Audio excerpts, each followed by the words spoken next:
Thank you. Hello, everyone. Thrilled to be back here at UXDX speaking again. Quick question, is anyone hungry? Yeah? Well, not long to go now, I promise. You just have to get through one more talk and then it's lunch. But today I'm going to be talking to you about AI and learning and UX design. So, there we go. So I've been building and leading design organisations for quite a while now. The variety of companies you can see here, and right now I've started at Barclays, and it's a bit of a change. So my background has mostly been in sort of UX and product design, but actually the organisation that I leave now within Barclays is focused on learning design. So still have a number of UX designers, but the vast majority of the designers in my team are learning designers focused on learning outcomes, and all I use as a colleagues, which is quite a nice change from a really heavy commercial imperative. But if I look across all this experience at all these different companies, they're obviously sort of quite different businesses, quite different products. But one thing that's similar is they're all quite big. So these are all sort of big, complex organisations, which brings a lot of opportunity. So you can really do things at scale and deliver quite big things. But for anyone that's worked in a large organisation, you'd probably know all the disadvantages and the difficulties you can have as well, getting things through bureaucracy, politics, and often a lot of tech challenges you have in a really large organisation. But one thing that's really consistent about all this experience, and why I'm lingering on this, is that in almost every one of these organisations when I was there, we were going through a really big period of change and transformation. Quite often that was sort of a digital transformation, moving things into a new way of working, also agile transformation. So I've got a lot of experience in leading teams and teams really being at the forefront and helping to take companies through change. And I think this is important because right now we are all really at the start of massive changes. I think hopefully it's apparent to everyone that we're really just at the start of what AI is going to do to how we work and to how we live as well. So first, just a question for everyone in the audience here. Can you raise your hand if you've ever heard this statement before? AI is going to take our jobs. Anyone heard this before? I hear this all the time in the media, on LinkedIn, from plenty of colleagues. And I think it comes down to fear. It comes down to people are worried about the pace and the scale of the changes in AI, and they're understandably worried. But I think the reality is actually closer to this. You won't lose your job to AI, but to someone who uses AI better than you do. This is a quote from Jakob Nielsen. I'm sure most people in the audience are familiar with him. A very famous UX practitioner and writer. And he now seems to write almost exclusively about AI and how it's going to affect design and UX. He's really bullish about the opportunities, as I am. But he sort of makes a great point that it's incumbent on all of us to adapt and to learn how to use AI, because this is the future that we're all heading towards.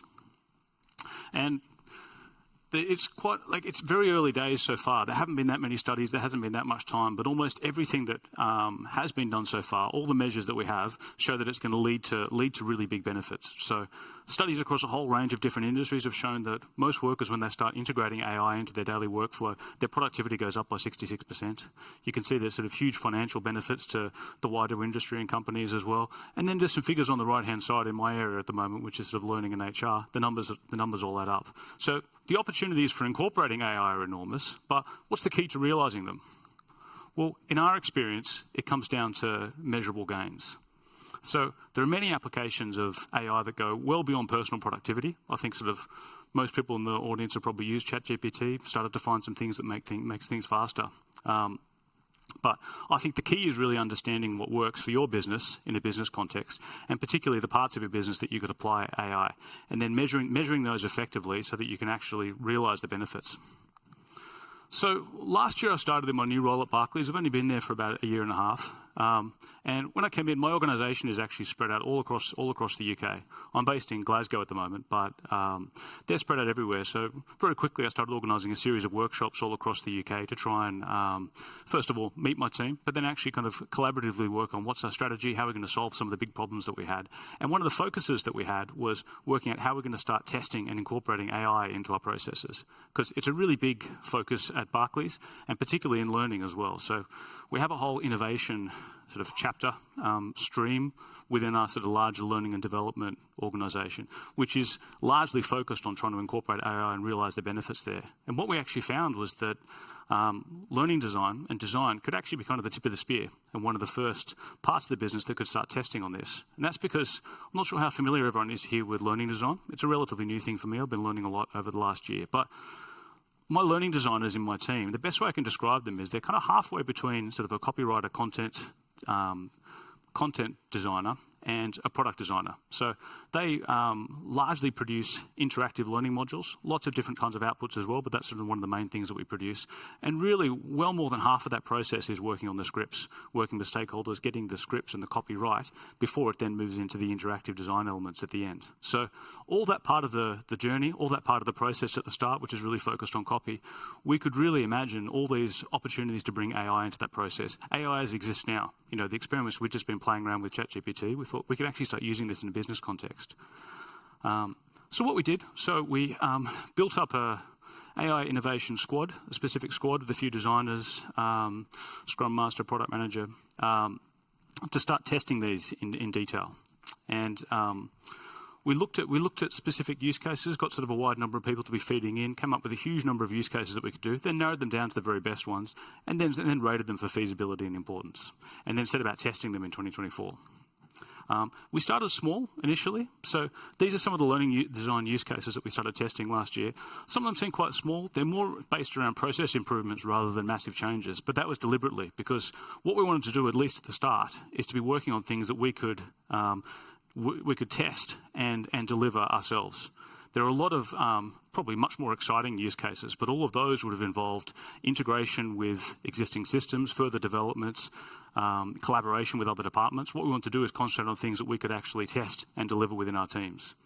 And with each of these, what we did is we first established a benchmark as well. So we determine how long it would take a normal designer to do one of these tasks, and we rated it for quality as well. So I had a team of experts rating the output and then comparing that and giving sort of similar ratings to all the output from the various AI tools. And then we tested them across a range of different tools as well. So ChatGPT, Claude, Copilot, and a learning-specific AI tool, Hive.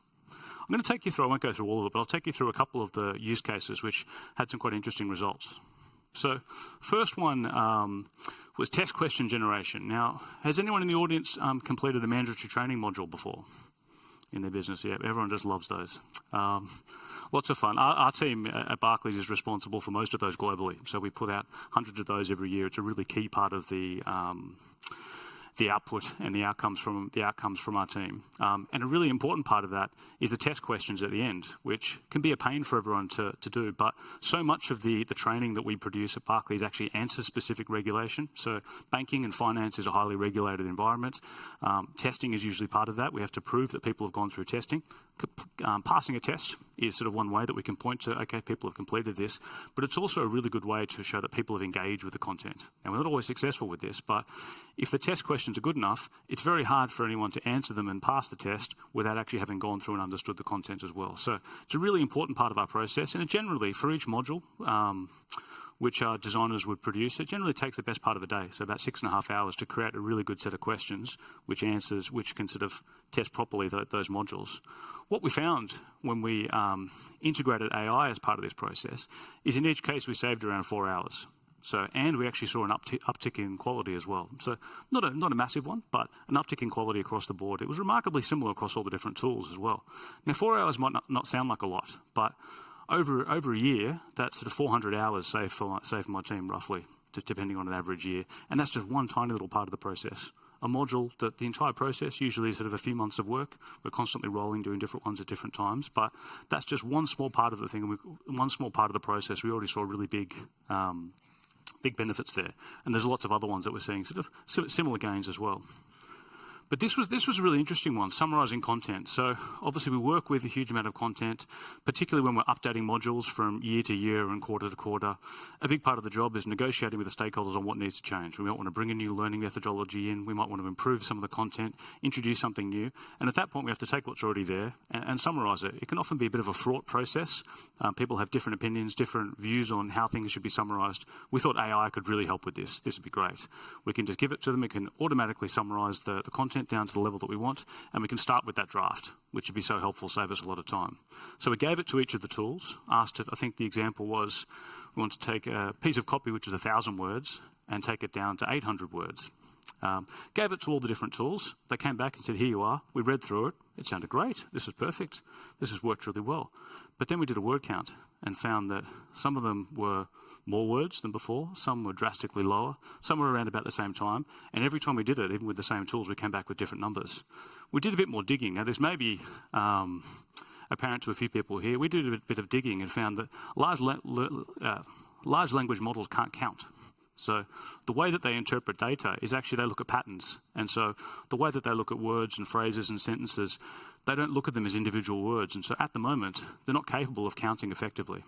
So this is something you imagine as these things evolve over time. It's something that'll be kind of reverse engineered or incorporated. I'm sure in the future we'll be able to do this accurately. But right now, we thought this would be one of our most useful use cases. It's inconclusive. But I think the really important point with this one is that in this case, it was inconclusive. The AI was fundamentally not able to deliver the outcome that we wanted, but it said that it did.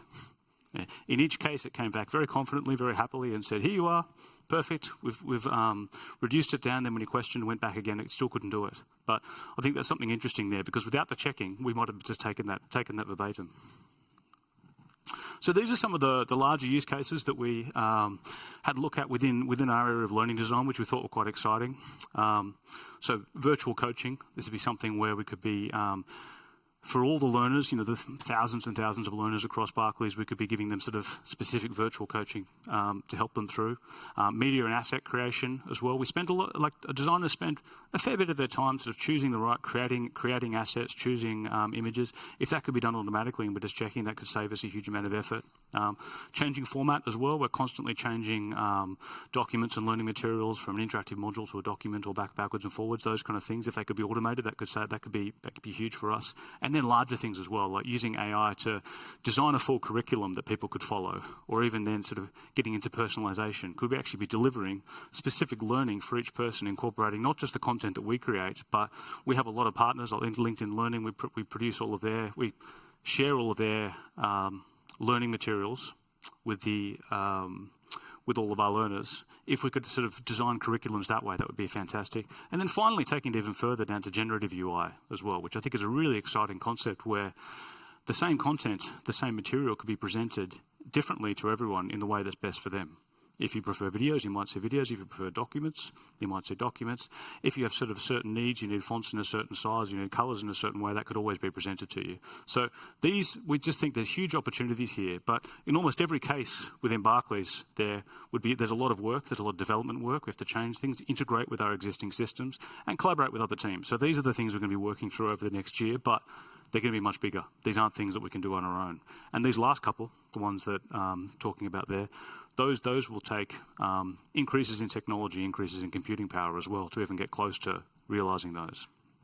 But we've really just, I think with this is sort of what we can imagine happening now, but I believe that we've really only started just touching the tip of the iceberg of what's going to be possible. Because one thing that my team started experimenting with, my sort of wider organisation, is... Oh, I seem to have lost some slides. Okay, slides are back. We've started experimenting with using AI agents. So there are some parts of the bank which are much further ahead than we are with this one, but this is one area we've just started to look at, and I think there's a huge amount of promise. I'm sure some people in the audience are very familiar with this already. But agentic AI, you can see the definition here from IBM. It's an artificial intelligence system that can accomplish a specific goal with limited supervision. It consists of AI agents, machine learning models that mimic human decision making to solve problems in real time. So rather than you having to do everything, you're creating all the prompts yourself, you can create an agent which can then work independently. I've seen some really fascinating talks around this area in the HR space, and there was a really exciting one from Josh Cavalier just talking about the implications for roles within learning and roles within HR and how they're going to evolve as AI agents become more common. So first you can see here, this is what we'd imagine, I think most people think of when they think of agentic orchestration. A human is sort of coming up with ideas, getting some agents working, and then they go and complete those tasks. But very quickly you can see, very quickly you can see that the agents would start interacting with each other. A lot of things would be happening which don't need human supervision, they don't need humans to be involved. And then the end result of that is you could get to a situation where you could have a huge number of AI agents working independently and delivering on a huge number of tasks, with humans only really involved to set the parameters at the start, to set the guardrails, to set the area in which we all want to work. This is obviously really exciting, and you can see that this could be the way in the future that departments could look, maybe even whole companies. Something is set up at the start, then the AI agents are actually able to deliver everything. You can see why this is of so much interest to people in HR and learning, because this is going to have a huge impact on people. And actually, how do we navigate people through this change? It's something that really is at the forefront of everything we think about when we think about AI. But one of the first questions everyone asks when we talk about this is, when's this going to happen? That was one of the first questions in the talks that I saw. People understand, when is this going to be widespread? When is this going to be sort of affecting my company, my business? And no one has a really clear answer. So the people that are very confidently talking about this future, they can't tell you exactly when it's going to happen, because there are so many things that have to happen. There are so many things that have to be improved before this can be trusted and before this can be widespread. I mean, this very morning on LinkedIn, I was just reading interesting story about a test that was run where some academics created a whole virtual company. Where every role in the company was an AI agent, and then they gave it business problems to solve. What they found is that the AI agents immediately set about arguing with each other, talking over each other, trying to do each other's jobs, and the end result was that most things weren't done. I think their maximum task completion rate was 24%, which is obviously worse than your worst intern at the moment. But it's on the way, and it will happen. But there's no one can tell you quite when that's going to happen yet. And I think that's one of the key problems here. One of the key things you have to think about is how fast should companies be moving? How big should their bets on AI be? I'm sure all of us have been probably in your company or with some of the suppliers you work with. AI is probably already implemented. There are AI features available. Almost everyone we work with is proudly offering AI features. In my experience, some of those are useful, but a huge amount aren't. Because I think people in the rush to incorporate AI, they haven't really been thinking about, are they actually solving a problem for their users? Are they actually solving a problem for their business? AI by itself is not going to deliver you huge gains. So when AI first really started picking up steam over the last couple of years, obviously led by all the advances by OpenAI, all the other big tech companies pretty quickly followed suit, started changing strategy, devoting huge amounts of budget, and started bringing out big, impressive products, which would be sort of some of their flagships, showing how they were delivering AI and they were leaders in AI. With one big exception, there was one big tech company that just was quite quiet for quite a long time. And then in September last year, Apple announced Apple Intelligence. Now, this was going to be a real step change and quite different from the other ones. Rather than just one product, Apple Intelligence would sit across everything that Apple does. So really what it was a grab bag of different features, some of which we already knew, some of which everyone was already familiar with. Some were just sort of small upgrades, but one of the most exciting ones was Apple Intelligence incorporated into Siri, because that would allow Apple to do things that other companies couldn't do. You could be asking Siri questions, and it could access all the data across all your texts, emails, all the different things within the ecosystem, knowledge which other companies don't have, and it could give you really useful information. It could sort of join those dots and sort of close those gaps.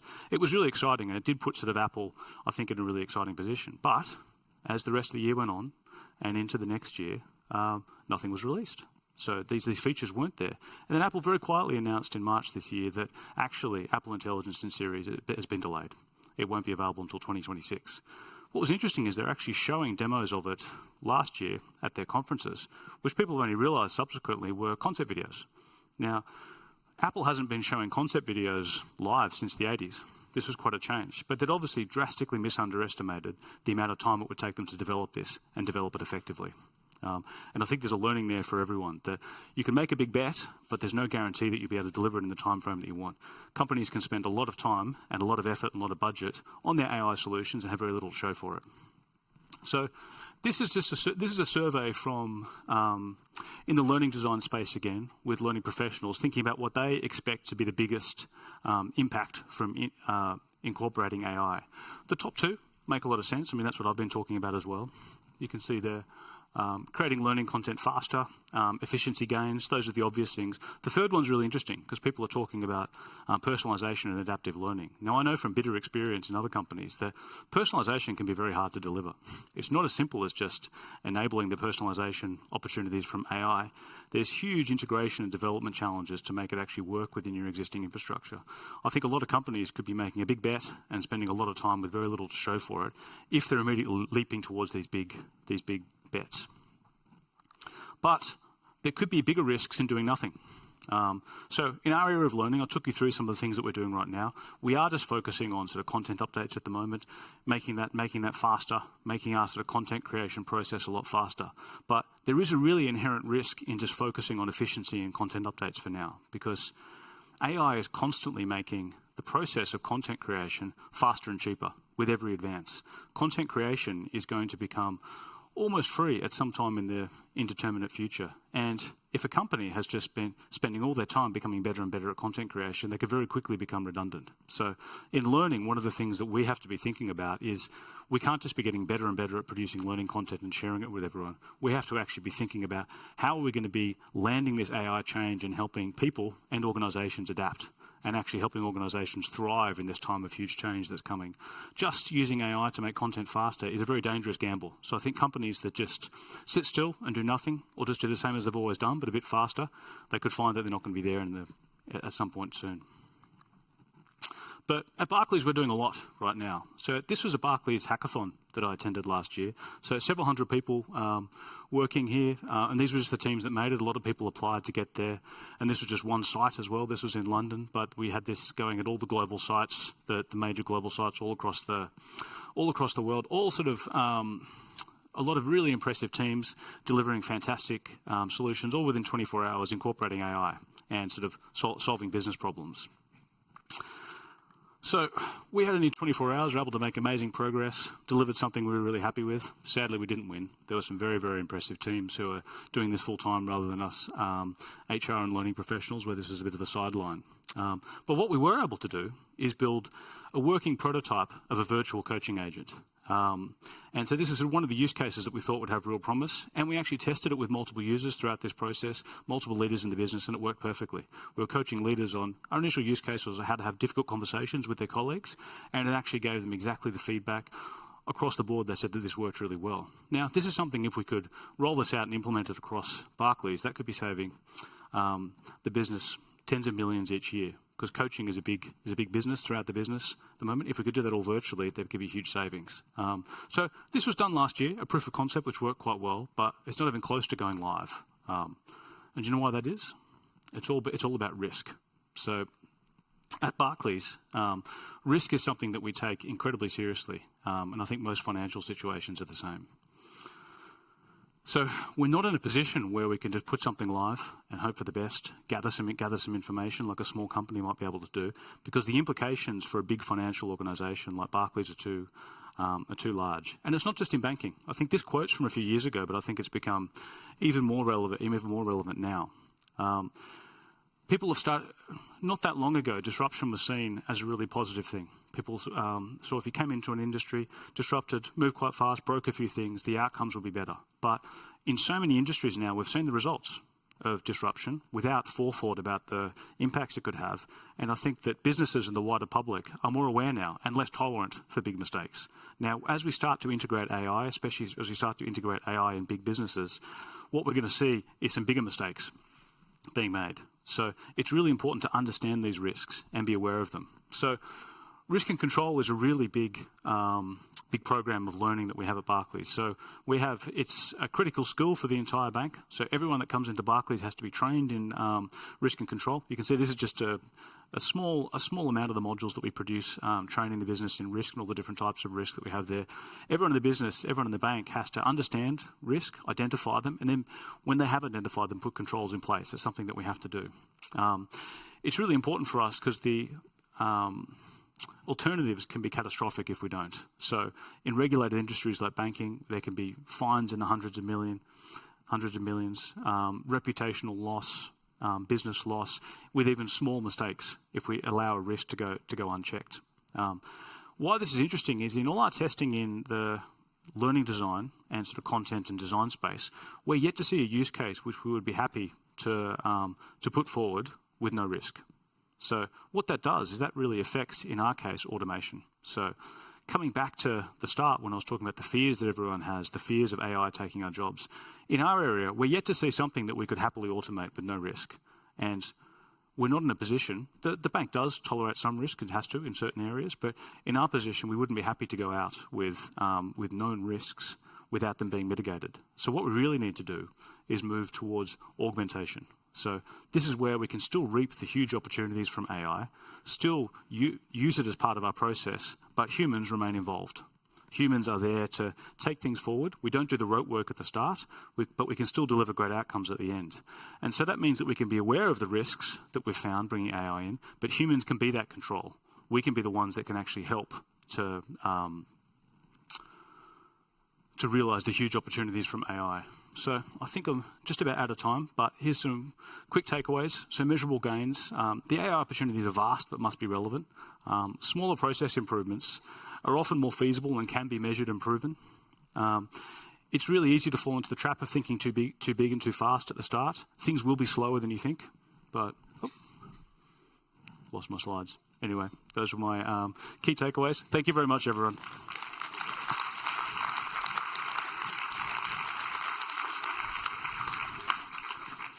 Oh, we jumped ahead from the feedback as well. Let's see. I think I've lost control of my slides. I wonder if it's been automated. I think it has, yeah. You hit the nail on the head. Throughout the day, there's been a lot of concerns about automation versus augmentation. And we even had some stats, I won't try to paraphrase them, that basically said that most people are going for, in their personal workflow, augmentation, probably because it's not good enough, but also probably because of fear, right? There's two shades of that fear. I'm not asking you to solve the universe here, but not everyone works in a bank. Yeah. Where risk is so tangible, where there's actual government bureaucracy helping enforce that. As someone who thinks about this a lot, what strategies, anecdotes can you share with people that are probably worried about that? Somebody else earlier mentioned the email, the Slack message from the CEO founder saying, that's it, like fire all these people, use AI for this thing, right? And the fear that happens there. Well, the first thing I'd say is that this happens in banking a lot as well. So with all the testing that we've done, we've proven these gains, and we've said repeatedly that we want to use these gains to bring things into a workflow which we don't have time for right now. But periodically, I still get the question, you're showing all these hours that you're saving. Can we start cutting down a bit? Is there, do you need all these people? It's a constant thing that happens, but then we have to go back and say, look, we're not in a position to automate. This is just making our work faster. But in answer to the question, I'd say, look, the key thing I come back to, and it kind of comes back to one of my other passions as well, is these arguments and pushing back on these things are always best done with data. So if you have concerns that this won't work, test that. Do some user research. Potentially it's something that might work with sort of quantitative research, A/B testing, and those kind of things. Those kind of conversations, I think, when people are coming in and saying AI can save us this much, we now need to incorporate it. If you know that that's going to cause problems, prove those problems. What I would say is, you can never do too much user research in my mind. It's interesting kind of, I'm not sure that this actually applies at Barclays, right, with these kind of learning modules, but any thoughts about making sure people actually learn things and aren't just using AI to pass the test? Well, it's a constant problem and something that, even internally? Oh, absolutely. Okay. Talking about with colleagues this morning, because it's everyone's busy. I'm sure everyone in the room is too busy for learning. I think that a lot of the people that are in our organisation, our learning designers, would love to think that people will spend the full amount of time, but people skip through and they go as fast as possible. I think for us, it's always, and we have these arguments constantly, it's always about trying to make things more engaging. Really what we want to do is make people want to learn. So all the arguments we have is trying to turn quite often quite dry material into something that's engaging. What's the hook? My designers are real experts in learning methodologies. They're not just thinking about the interactions at the end. They're thinking about how can we optimize this content? How can we bring people in? How can we structure it in a way where people, almost against their best judgment, dive in and engage with the learning? So it is all about, I think, it should be all about carrot and not stick. In your top two use cases, if I remember correctly, the first one was creating content, or one of the first ones, and one of the other ones was personalization. Yeah. We've actually been using AI for a long time to personalize content to us, and it's led to the destruction of the world in social media. Well, now I'm exaggerating, but people getting fed the information they want. Is that a concern at all, even in a learning space for a bank, that people are going to start to just be reinforced the things, which I think connects with the handling bias question as well? Well, I think, look, it's probably I think social media is probably quite a different context to learning for your business, where we can actually understand this is someone's role. This is who they are. This is how they like to learn. And actually, if we could personalize this, that means that things could be more efficient and more relevant to them. I think the big difference there is the context. I think that we actually have clear requirements. We know what people need to learn for their roles. And if we can have that information about how they'd like to learn, then I think we can get to some really exciting places. So I understand the trepidation, but I think it's quite a different context. It's almost... I'm not sure in social media everyone's actually signed up for the amount of personalisation. Well, I mean, they have officially, but have they agreed? Is this the experience they actually want? It's also probably an argument in favor of the augmentation and automation, right? Like the learning objectives are always still defined by humans. Although that's probably going to become the most expensive thing out there some days, like something made by a person. Exactly. Thank you so much. Round of applause. Thanks, everyone. Thanks, man.